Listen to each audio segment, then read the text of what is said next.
खबर ओडिशा। नमस्कार, ए खबर ओडिशा को आपनको स्वागत। अभणा बेलाभूमि महाविद्यालय 47तम वार्षिक उत्सव अनुष्ठित होई उद्यापित हो जाइछि। एथिने एक साधारण सभा अनुष्ठित होइछि। एथिरे सभापतित्व करथिले कॉलेज अध्यक्ष प्राध्यापक अजय कुमार पाढ़ी। सभारे मुख्य अतिथि भावे सोर विधायक माधव धड़ा जोगदे महाविद्यालय विभिन्न उन्नयन कार्यर पूरण निमंते पूर्ण सहयोग करिवार प्रतिश्रुति देथिले।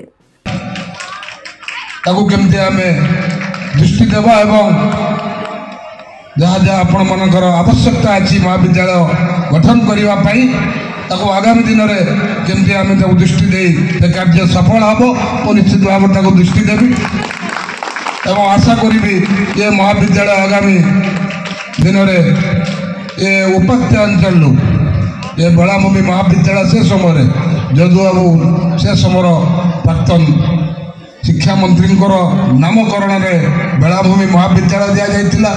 सभारे मुख्य वक्ता भावे फकीरमोहन विश्वविद्यालय प्रोफेसर सूर्येन्दु कुमार दे जोगदे परिवेशर महत्व उपरे समस्तंकु अवगत कराइबा सहित तार सुरक्षा पई समस्तंकु बुझाइथिले। एथिरे सम्मानित अतिथि भावे 20 नंबर जोन रो जिला परिषद सभ्य शिशिर कुमार अगस्ती जोगदे विभिन्न क्षेत्र रे महाविद्यालय रो उन्नति को प्रशंसा करथिले। बापा मां माने बहुत दूर रे रही अर्थ उपार्जन करी पिला मानकर शिक्षा पई पैसा विनियोग करछन्ती। एथिरे अतिथि परिचय प्रदान करथिले प्राध्यापक अनंत चरण साहू। सभारे कृतित्व लाभ करथिबा छात्र छात्री माननकु मुख्य अतिथि माननक द्वारा पुरस्कार प्रदान करा जायतिला। सभा परे सांस्कृतिक कार्यक्रम अनुष्ठित होइतिला। ब्यूरो रिपोर्ट, ए खबर ओडिशा।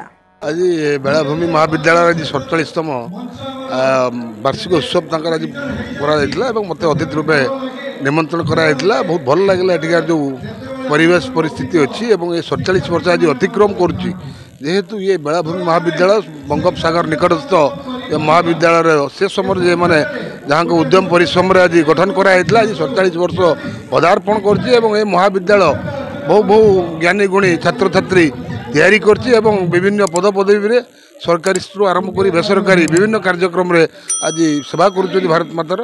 तेणु मु महाप्रभु प्रार्थना करुँची ये महाविद्यालय पुणी स्वर्ण जयंती पालन करूँ एवं यार उत्तरोत्तर उन्नति हो आजिका दिन में ये कामना करुँच। आम चैनल को लाइक शेयर कमेंट और सब्सक्राइब करंतु।